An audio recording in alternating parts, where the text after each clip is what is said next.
नमस्कार, good news India में आप सभी का स्वागत है। मैं हूं राहुल गुप्ता। नमस्कार, मैं हूं शहला निगार। गुड न्यूज इंडिया आधे घंटे का एक ऐसा कार्यक्रम जिसमें हम आपको दिखाते हैं देश और दुनिया की ऐसी खबरें जिन्होंने कहीं कोई सकारात्मक पहल की शुरुआत तो की है, एक खास हलचल तो पैदा की है, लेकिन शायद उसकी जानकारी आप तक नहीं पहुंच पाई है। राहुल, तेज रफ्तार भागती दौड़ती जिंदगी और सुर्खियों की इस रेस में हम अक्सर ये भूल जाते हैं कि हमारे आसपास कुछ अच्छा भी हो रहा है, कुछ ऐसा भी है जो हमें सकारात्मक ऊर्जा दे सकता है, हमें कुछ कर गुजरने की चाहत भर सकता है।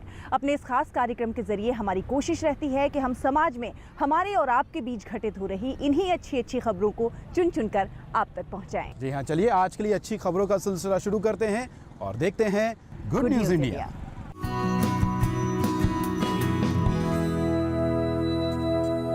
तो चलिए कार्यक्रम की शुरुआत करते हैं प्रदूषण से। शैला, इस वक्त हम दिल्ली में हैं और जहां दिल्ली की बात सामने आती है प्रदूषण का जिक्र ज़रूर आता है। अब मेरे पीछे देखिए, यहाँ पर हम इंडिया गेट के पास ही खड़े हैं, लेकिन इंडिया गेट इतना दूर नहीं है जितना धुंधला दिखाई दे रहा है, क्योंकि हवा में प्रदूषण फैला हुआ है। ऐसे में हम लोग सोचते हैं कि हम क्या कर सकते हैं, हम ऐसा क्या काम करें जिससे प्रदूषण कम हो और जलवायु परिवर्तन रुके। ऐसे में एक मिसाल सामने आई है उत्तर प्रदेश में। बिल्कुल राहुल, दुनिया के बड़े बड़े देश जिस समय जलवायु परिवर्तन पर बात कर रहे हैं, उस समय चित्रकूट जिले के एक व्यक्ति हैं भैया राम, जिन्होंने पर्यावरण संरक्षण को लेकर एक अनूठा प्रयास किया है। ये पढ़े लिखे नहीं हैं, लेकिन इन्होंने अभी तक 40,000 वृक्ष लगाए हैं, जिससे वहाँ की बंजर धरती हरी भरी हो गई है।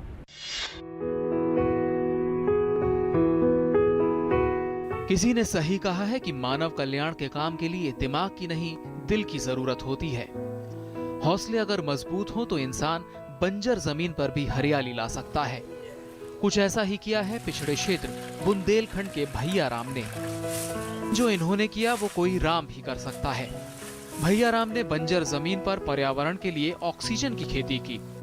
पर्यावरण संरक्षण की शिक्षा माता पिता से प्राप्त करने वाले भैया राम ने 2007 से ही अपने जीवन को पूरी तरह पर्यावरण संरक्षण के लिए समर्पित कर दिया। भैया राम ने बंजर भरत वन क्षेत्र में बेर, महुआ, बांस और अनार के पौधे लगाने शुरू किए। सन 2009 में वन विभाग ने यहाँ आंवला, नीम और सागौन का वृक्षारोपण कराया। भैया राम ने बिना किसी सरकारी सहायता के निस्वार्थ भाव से अपने लगाए पौधे और वन विभाग के पौधों की सिंचाई की और उन्हें संरक्षित किया।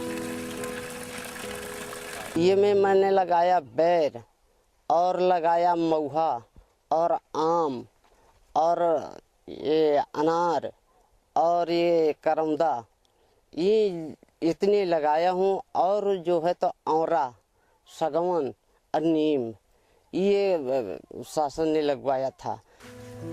बंजर जमीन में पौधे लगाना और लगातार उन्हें पानी देते रहना कतई आसान नहीं था।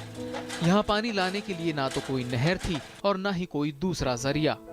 ऐसे में भैया राम ने 1 किलोमीटर दूर गांव से घड़ों में पानी लाकर इन पौधों की सिंचाई की। इसके साथ ही इन्होंने जंगली जानवरों से भी इन पौधों की रक्षा की, जो आज वृक्ष बन चुके हैं। इन वृक्षों की संख्या आज 40,000 के आसपास है।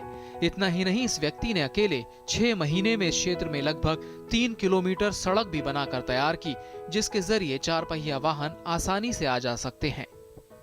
40,000 वृक्ष लगा के एक बुंदेलखंड में हमारे गांव का जो है भारतपुर का नाम इसने ऊंचा किया है।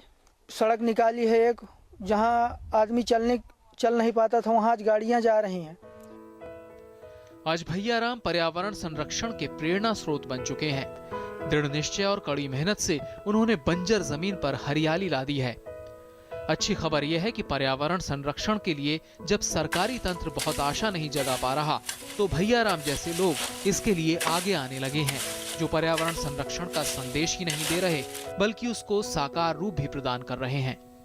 गुड न्यूज इंडिया के लिए चित्रकूट से अश्विनी चौरसिया की रिपोर्ट, डीडी न्यूज।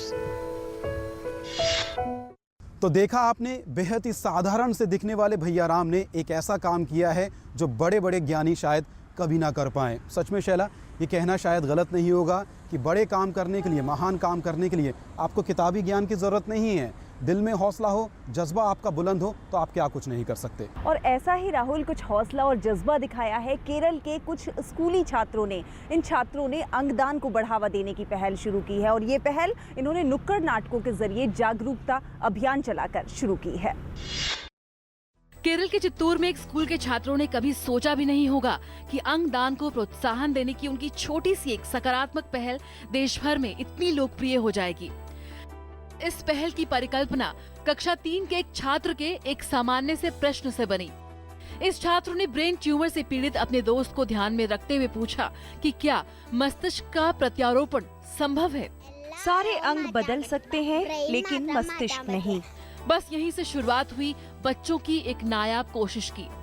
स्वतंत्रता दिवस समारोह के तहत एक जागरूकता कार्यक्रम में नुक्कड़ नाटकों के माध्यम से नन्हे कलाकारों ने अंगदान करने के महत्व के बारे में लोगों को जानकारी दी। इन नुक्कड़ नाटकों को कोच्चि के विभिन्न खास स्थलों पर आयोजित किया गया और इन्हें दर्शकों ने काफी सराहा। इन नाटकों में लोगों से अंगदान करने के लिए हस्ताक्षर अभियान भी चलाया गया था। मन की बात में प्रधानमंत्री हमारे स्कूल के बारे में जो बोला वो हम बहुत खुश है और इस बारे में हमारा स्कूल बहुत प्राउड करता है। तो हमारा लक्ष्य है इस उद्यम कंटिन्यू करना, वह हमारा लक्ष्य है और हमारे बच्चे और सब अध्यापक इस बारे में बहुत खुश है और हम हमारे स्कूल के बारे में बहुत प्राउड करते हैं। इन नाटकों ने हमारे समाज द्वारा झेली जा रही मादक द्रव्यों के उपयोग और उनके कारण से अंगों के खराब होने से जुड़े मुद्दों पर भी लोगों का ध्यान खींचा और संदेशों के माध्यम से लोगों को अंगदान करने जैसे पवित्र कार्य के लिए प्रेरित किया गया। इस अभियान का मुख्य आकर्षण अंगदान के समर्थन में अंगूठे की छाप के साथ कपड़े से बनाया गया 240 वर्ग फीट का एक भारतीय झंडा था। छात्रों के साथ 2500 से ज्यादा लोगों ने नक्शे पर इस जागरूकता अभियान के समर्थन में अपने अंगूठों के निशान लगाए थे। इस पूरे कार्यक्रम के दस्तावेजों, नक्शे और चित्रों को प्रधानमंत्री को भेजा गया था। स्कूल के शिक्षकों और छात्रों ने अपने पत्र में उल्लेख किया था कि अंगदान को लोकप्रिय बनाने के लिए जागरूकता और समर्थन तंत्र के साथ साथ सकारात्मक कदम उठाए जाने की आवश्यकता है। Good news India, DD news, Thiruvananthapuram. तो केरल के इन स्कूली बच्चों से मिला है पूरे देश को एक बड़ा संदेश। यहाँ पर वक्त तो चला है एक छोटे से ब्रेक। लेकिन ब्रेक के बाद जब लौटेंगे तो अपने दर्शकों को मिलवाएंगे दिल्ली में रहने वाले विलक्षण प्रतिभा के धनी यशवर्धन शुक्ला से। विलक्षण कैसे, बताएंगे एक छोटे से ब्रेक के बाद।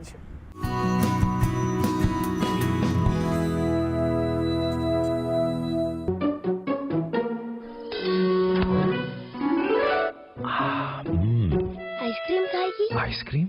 ये है डबल आनंद। पहला आनंद पॉलिसी टर्म के अंत पर मैच्योरिटी क्लेम का पूरा भुगतान और दूसरा आपके अपनों के लिए लाइफ कवर की पूरी रकम बिना किसी प्रीमियम के। LIC न्यू जीवन आनंद, आनंद ही आनंद।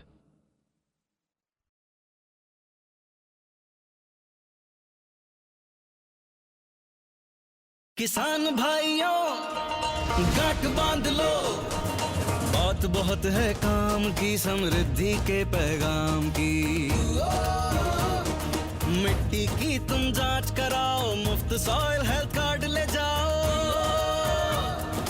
कभी मुनासिब बीज लगाओ, सही किस्म की खाद ले आओ, जितनी जरूरी उतनी डालो, सही मात्रा खुद पहचानो। किसान भाइयों गांठ बांध लो, आज ही मिट्टी की जांच कराएं, राज्य सरकार के कृषि अधिकारी से संपर्क करें और मुफ्त में सॉइल हेल्थ कार्ड पाएं। कृषि और किसान कल्याण मंत्रालय द्वारा किसान हित में जारी।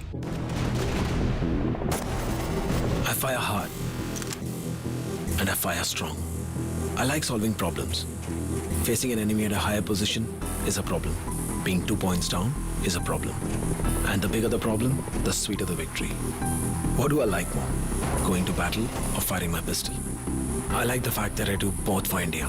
We are India's most exciting workplace and we are making you an offer. The Indian Army. Live a life less ordinary. लो भाई, सरकार ने विकास की 5 नई योजनाएं लागू की। यार ये सरकार हमारे लिए विकास का कार्यक्रम बनाती कैसे? NSSO है ना। ये सरकार को इतनी जानकारी कहाँ से मिलती है? अरे NSSO है ना। NSSO? ये NSSO क्या है? NSSO यानी नेशनल सैंपल सर्वे ऑफिस, जिसका काम है जानकारियां और आंकड़े इकट्ठा करना, जिसके आधार पर सरकार हमारे विकास की योजनाएं और कार्यक्रम बनाती है। NSSO है ना। हाँ। निभाएं अपनी जिम्मेदारी, NSSO को दे सही जानकारी। अरे वाह, हार तो बड़ा सुंदर है तुम्हारा। आर्टिफिशियल है क्या?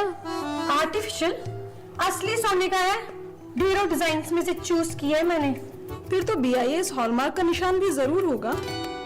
सिर्फ डिजाइन्स और चमक से नहीं, असली सोने का भरोसा होता है हॉलमार्क का निशान, क्योंकि सोना सिर्फ आभूषण नहीं है, ये है जिंदगी भर की पूंजी। जागो ग्राहक जागो।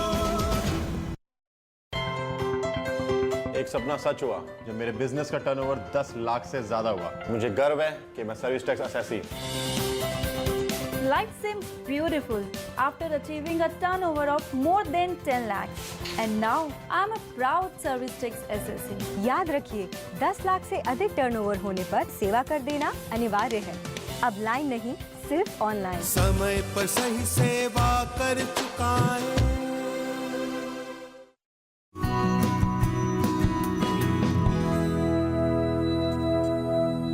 ब्रेक के बाद गुड न्यूज इंडिया में एक बार फिर से आप सभी का स्वागत है और अब आपको मिलवाते हैं विलक्षण प्रतिभा के धनी यशवर्धन शुक्ला से। यशवर्धन उम्र में जितने छोटे हैं, उनका कारनामा उतना ही बड़ा है। जी हाँ, महज 15 साल के हैं यशवर्धन शुक्ला और इस छोटी सी उम्र में उन्होंने ऐसा काम किया है जिससे ना सिर्फ उनके बल्कि उनके माता पिता के यश में भी वृद्धि हुई है। 15 साल, जरा सोचिए, इस उम्र के बच्चे अपने सिलेबस की किताबें पढ़ लें वो ही काफ़ी है, लेकिन इस छोटी सी उम्र में यशवर्धन ने 2 किताबें लिख डाली हैं और अब तीसरी की तैयारी में है। मात्र 12 वर्ष की उम्र में उपन्यास लिखकर लोगों को हैरत में डाल देने वाले ये हैं यशवर्धन शुक्ला। दिल्ली कैंट निवासी यशवर्धन की शुरू से ही उपन्यास पढ़ने में काफी रुचि थी। आरंभ में यशवर्धन को कार्टून बनाने का शौक था, लेकिन धीरे धीरे ये शौक लेखन में बदल गया। पढ़ाई और खेलकूद के साथ उसने लेखन का कार्य शुरू कर दिया और मात्र 9 महीने में अंटार्कटिका के विषय पर उपन्यास लिखकर लिटिल उपन्यासकार बन साहित्य की दुनिया में तहलका मचा दिया। सो मैंने बोला कि अगर हमें पब्लिश ही करना है इसको, तो हम इसका बेटर वर्जन क्यों नहीं पब्लिश करते। सो उस शॉर्ट स्टोरी को मैंने एडिट किया, फिर से लिखा और वो गॉड्स ऑफ एंटार्कटिका के फॉर्म में आई। मूल रूप से उत्तर प्रदेश इलाहाबाद के रहने वाले यशवर्धन दिल्ली कैंट स्थित माउंट सेंट मैरीज स्कूल में 10वीं के छात्र हैं। वर्तमान में वो देश में सबसे छोटी उम्र में उपन्यास लिखने वाले उपन्यासकार हैं। यशवर्धन को किताब पढ़ने का काफी शौक है। वो अभी तक विज्ञान, इतिहास सहित विभिन्न विषयों पर आधारित 250 किताबों का अध्ययन कर चुके हैं। यश की मां अर्चना को शुरुआत में पसंद नहीं था कि वो अपने कोर्स के अलावा फालतू चीजों में अपना समय नष्ट करे, मगर जब उन्हें पता चला कि उनका लाडला एक गंभीर विषय पर पुस्तक लिखने के काफी करीब है, तो उन्हें गर्व का एहसास हुआ। मेरी फर्स्ट बुक एक लड़के के बारे में जो लंदन में रहता है, जिसकी उम्र 12 साल है। वो भी स्कूल जाने वाले एक लड़का है, is a school going boy, और वो डिस्कवर करता है कि एक मॉन्स्टर उसे फॉलो कर रहा है। सो स्टोरी ये है कि मॉन्स्टर कैसे उसके घर को डिस्ट्रॉय करता है और वो लड़का जो 12 साल का होता है कैसे अंटार्कटिका में लैंड करता है और कैसे अंटार्कटिका के बारे में जानता है, वहाँ की हिस्ट्री के बारे में, वहाँ के गॉड्स के बारे में। और स्पेस ओडिसी उसका जो सीक्वल है वो डेविड की स्टोरी है, जो लड़का होता है, बट इस बार उसको हम स्पेस में लेके जाते हैं।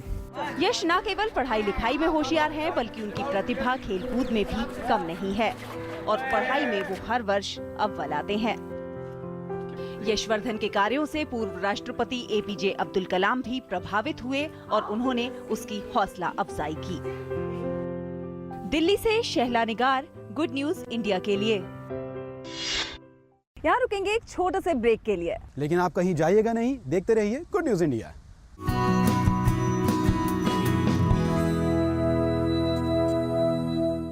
लाइफ है प्यारी सी, जी लो हंसी खुशी, प्लानिंग करो अब लाइफ की, सेविंग्स करो, इंश्योरेंस पाओ। LIC के न्यू एंडोमेंट प्लान में पाइए बचत के साथ सुरक्षा भी।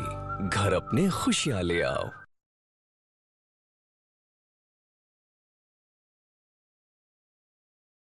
These days, it's important to have an updated resume. Here's mine. Praful Kumar, Major Praful Kumar, Para Special Forces. 3 years served in a hostile zone. Tough assignment. Special service in J&K. Made some friends there. Combat free fall specialist. Willing to shed blood. As you can see, I wear my heart on my sleeve and my resume on my uniform. Which other company lets you do that? We are India's most exciting workplace, and we are making you an offer. The Indian Army. Live a life less ordinary. मुझे मिला, मुझे मिला, मुझे भी मिला, और मुझे भी। दलबीर को मिला, करीम को मिला, मंजली को मिला और रुस्तम को भी मिला। और ऐसे हजारों जरूरतमंद अल्पसंख्यक समुदाय के लोगों को मिल रहा है NMDFC की कर्ज स्कीम के तहत लोन। अल्पसंख्यक कार्य मंत्रालय की इस योजना में छोटे कारोबारियों के लिए है टर्म लोन यानी मियादी कर्ज, जिसमें 10 लाख तक की मदद का प्रावधान है। NGO से जुड़ी अल्पसंख्यक महिलाओं के लिए है माइक्रो फाइनेंस स्कीम यानी लघु वित्त योजना, जिसमें है 50,000 तक का कर्ज। इसके अलावा माइनॉरिटी कम्युनिटी के स्टूडेंट्स के लिए है एजुकेशन लोन स्कीम, जिसमें है प्रोफेशनल और टेक्निकल एजुकेशन के लिए बहुत ही कम ब्याज दरों पर लोन। तो आप भी NMDFC की कर्ज स्कीम से लाभ उठाएं, इस योजना से जुड़ें और आत्मनिर्भर बन जाएं। अधिक जानकारी के लिए लॉग इन करें www.minorityAffairs.gov.in पर। आप हमारे हेल्पलाइन टोल फ्री नंबर 1800112001 पर भी कॉल कर सकते हैं। सबका साथ, सबका विकास। I really like cars. So just 2 weeks into the job, they gave me a company car. A big company car. It's got 14 wheels and quite the ground clearance. It can go pretty much anywhere. But it's not the easiest thing to park. The acceleration is decent. The handling is shaky. The engine noise is deafening. AC? Well, you can't have everything. But you know what? I love the gun. We are India's most exciting workplace and we are making you an offer. The Indian Army. Live a life less ordinary. मुबारक हो, पोती हुई है। दादाजी, घर का मुखिया होने के नाते अब आप पंचायत जाइए और जन्म का पंजीकरण कराइए। ये 21 दिन के भीतर कराना कानूनन जरूरी है। हाँ, जन्म का प्रमाण पत्र यानी सर्टिफिकेट जरूर हासिल कीजिए, ये हर जगह काम आता है। एक रिश्ता है, प्यारा बंधन है, ये जीवन हो रोशन, ये फर्ज निभाना है। जन्म का पंजीकरण हर बच्चे का जन्म सिद्ध अधिकार है।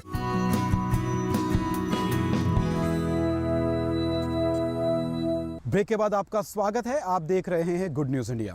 शैला, एक सवाल है, क्या बिना बिजली के तुम रह सकती हो? शायद आज के आधुनिक दौर में ये मुमकिन नहीं है। जी हाँ, सही कहा शैला आपने। आज के आधुनिक दौर में बिना बिजली के रहना बहुत मुश्किल है, असंभव है। लेकिन क्या आप यकीन करेंगे, आज के इस दौर में भी करोड़ों ऐसे लोग हैं भारत में जो बिना बिजली के अपना जीवन यापन कर रहे हैं। लेकिन अगर इंसान कुछ ठान ले तो किस मुश्किल से पार नहीं पाया जा सकता। ऐसे ही एक गांव आपको ले चलते हैं जहां पर उन्होंने सौर ऊर्जा को अपनाया और आज पूरे गांव में सौर ऊर्जा की बिजली जगमगा रही है। बिल्कुल राहुल, सौर ऊर्जा बिजली की समस्या से निपटने का एक बेहतर विकल्प है। जहानाबाद जिले का धरनई गांव है जो आज़ादी के वर्षों बाद तक बिजली की समस्या से दो चार रहा, लेकिन आज इस गांव का प्रत्येक घर बिजली से जगमगा रहा है क्योंकि इस गांव ने सौर ऊर्जा को अपनाया है। भारत के बड़े शहरों में अपने घरों में बैठे लोगों को शायद यह एहसास भी नहीं होता कि देश के दूसरे हिस्सों में रहने वाले करोड़ों लोग बिजली के बिना कैसे जिंदगी गुजारते हैं। लेकिन कुछ लोगों ने सौर ऊर्जा से बिजली बनाकर अपनी जिंदगी को बेहतर बना लिया है। आज आपको लेके चलते हैं बिहार के धरनई गांव, जिसे देश का पहला ऐसा गांव बनने का गौरव हासिल है जो पूरी तरह सौर ऊर्जा से मिलने वाली बिजली पर निर्भर है। ये है बदलते भारत की तस्वीर। तो समझिए कि हमारे गांव, पूरे गांव ही इसी उजाला में तब्दील हुआ है। पूर्व में तो पूरा अंधकार ही था। 2013 में मेरे गांव में इस संयंत्र को स्थापित किया और ये सोलर ग्राम के नाम से इस गांव को संबोधन किया और 2013 से मेरा पूरे गांव उजाला में है। जहानाबाद का धरनई गांव बिहार का मॉडल सौर ऊर्जा गांव है। बिहार की राजधानी पटना से करीब 80 किलोमीटर दूर पटना गया हाईवे पर स्थित धरनई में करीब 3 करोड़ की लागत से ये माइक्रो ग्रिड उद्यम स्थापित है। अपनी तरह का इकलौता विकेंद्रीकृत अक्षय ऊर्जा मॉडल करीब 450 घर परिवारों तथा 50 दुकानों व व्यावसायिक प्रतिष्ठानों को 24 घंटे व 7 दिन स्वच्छ व किफायती बिजली उपलब्ध करा रहा है। इसके तहत 70 किलोवाट क्षमता से जहां रोजमर्रा के लिए बिजली पैदा की जा रही है, वहीं 30 किलोवाट में प्रत्येक 3 हॉर्स पावर क्षमता वाले 10 सोलर पंपों से खेतों की सिंचाई हो रही है। इस प्रणाली से 60 स्ट्रीट लाइट्स, 2 स्कूल, एक स्वास्थ्य केंद्र और एक किसान प्रशिक्षण केंद्र भी बिजली से रोशन हो रहे हैं। और इतना ही नहीं, 2 पड़ोसी गांवों विष्णुपुर और झिटकोरिया को भी सौर ऊर्जा से बनी बिजली आपूर्ति की जा रही है। एक बल्ब तो ये लोग जो भी रजिस्ट्रेशन करवाया शुल्क अति के लिए, सौर ऊर्जा का जो कनेक्शन के लिए, तो एक बल्ब गिफ्ट में 5 वाट का LED दिए और 5 ही वाट का बल्ब जलाने के लिए ये लोग ये भी किए हैं, लोगों को बताए हैं कि कम पावर का यूज करें ताकि बिजली का बचत भी हो और आपका शुल्क भी कम लगे। गांव को मिलने वाली सौर ऊर्जा ने अंधेरे में रहने वाले ग्रामीणों को रोशनी प्रदान कर उन्हें मुख्य धारा से जोड़ने का काम तो किया ही है, साथ ही उन बच्चों और युवाओं को भी शिक्षा से जोड़ने का काम किया जो पहले इससे दूर थे। दुनिया भर की 1/4 से ज्यादा बिजली से वंचित लोगों की विशाल आबादी में भारत के भी करोड़ों गरीब लोग शामिल हैं। आज भी सैकड़ों ऐसे गांव हैं जो इस आधुनिक युग में भी बिजली से महरूम हैं। ऐसे में धरनई गांव ने अपने इस कामयाब प्रयास से पूरे देश के सामने एक बहुत ही शानदार उदाहरण पेश किया है। Good news India, DD news. तो इस गांव ने आप लोगों से भी पूछा है कि आप भी क्यों ना सौर ऊर्जा का इस्तेमाल करें। शैला, जो ताज़ा तकनीक है, मौजूदा तकनीक है, उसके हिसाब से सौर ऊर्जा जो खर्चा है वो भी 1/3 हो चुका है, यानी खर्चा कम, बचत ज़्यादा और पर्यावरण की सुरक्षा भी। और राहुल, अब अपने दर्शकों को लिए चलते हैं झारखंड के राजेंद्र आयुर्विज्ञान संस्थान, जहां के डॉक्टरों ने समाज सेवा की एक अनोखी मिसाल पेश की है। इन डॉक्टरों ने गरीब और असहाय व्यक्तियों के लिए अपनी मदद के हाथ आगे बढ़ाए हैं और ऐसे लोगों को नई जिंदगी भी प्रदान कर रहे हैं। धनबाद जिले के बलियापुर के ये हैं धनीराम। धनीराम को एक नया भविष्य दिया है। भविष्य के लिए तैयार हो रहे इन डॉक्टरों ने धनीराम को सीने में दर्द की शिकायत के बाद दिल को दुरुस्त रखने के लिए पेसमेकर लगाने की सलाह दी गई थी, लेकिन गरीब परिवार के सामने पेसमेकर को लगवाना इतना आसान काम नहीं था। एक तरफ गरीबी की मार तो दूसरी तरफ जिंदगी की जंग। ऐसे में धनीराम के लिए उम्मीद की एक रोशनी लेकर आए ये डॉक्टर्स। पेशेंट आया था 24 तारीख को, धनीराम महतो नाम है, ये बार बार बेहोश हो रहा था। तो इसका डायग्नोसिस बना कि ये कंप्लीट हार्ट ब्लॉक का है, तो उसमें एक ही मात्र उपाय है पेसमेकर लगाने का। ठीक है, उसके बाद पेशेंट से हम लोग इसके बाद में डिस्कशन हुआ, तो पेशेंट बोला कि हम लोग कैपेबल नहीं है कि लगा सके, जो भी जिसमें जितना भी कॉस्ट लगता है। तो उसके बाद हम लोग सब आपस में बैठ के मीटिंग करने के बाद किए कि सब मिल के इनका हेल्प किया जाए, इनको लगाया जाए, क्योंकि लाइफ सेविंग प्रोसीजर अगर नहीं लगाया जाएगा तो पेशेंट का डेथ हो सकती है। इसके बाद हम लोग सब आपस में कंट्रीब्यूट करके इनको डोनेट किया। इससे इनका आज देखिए पेसमेकर लगा हुआ। रांची के राजेंद्र आयुर्विज्ञान संस्थान यानी रिम्स के कार्डियोलॉजी विभाग के 5 जूनियर और 1 सीनियर डॉक्टर ने अपने तन और धन दोनों से धनीराम को नई जिंदगी दी। अब जो भी प्रोसीड्योर था महंगा रहे खर्चा, लेकिन आदमी का मोन मोटो है कि जान बचाना है। तो आदमी अपना कंट्रीब्यूट करके जितना भी हो सका प्रयास करके, क्योंकि पेसमेकर का तो बहुत रेंज आता है, तो आदमी कम से कम अभी तो लाइफ सेविंग प्रोसेस है ना, तो आप अभी फिलहाल तो उनको पेसमेकर लगा कर उनको नया जिंदगी। भारी खर्चे को देखते हुए पेसमेकर लगवाने में मदद की इन युवा डॉक्टरों ने। ये मदद कितनी अहम थी इसका अंदाजा इसी बात से लगाया जा सकता है कि ये परिवार इन डॉक्टरों को किसी मसीहा से कम नहीं मान रहे। परिवार वालों को यही भगवान लग रहे हैं।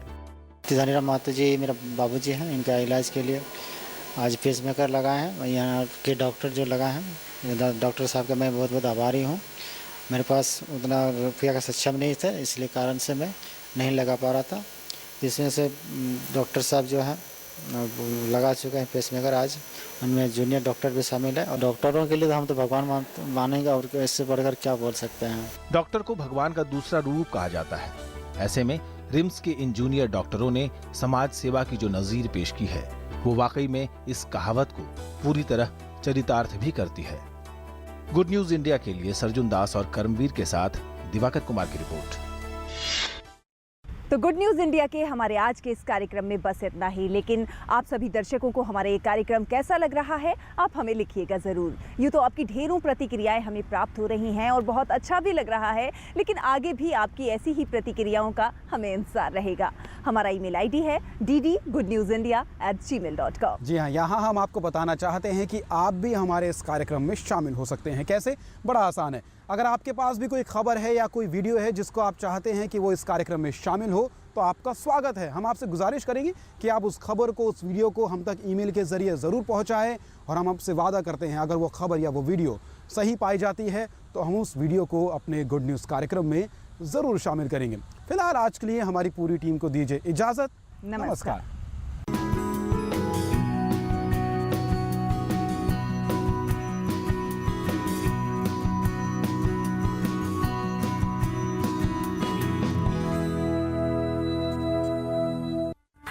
गुड न्यूज इंडिया के प्रस्तुतकर्ता थे LIC, जिंदगी के साथ भी जिंदगी के बाद भी।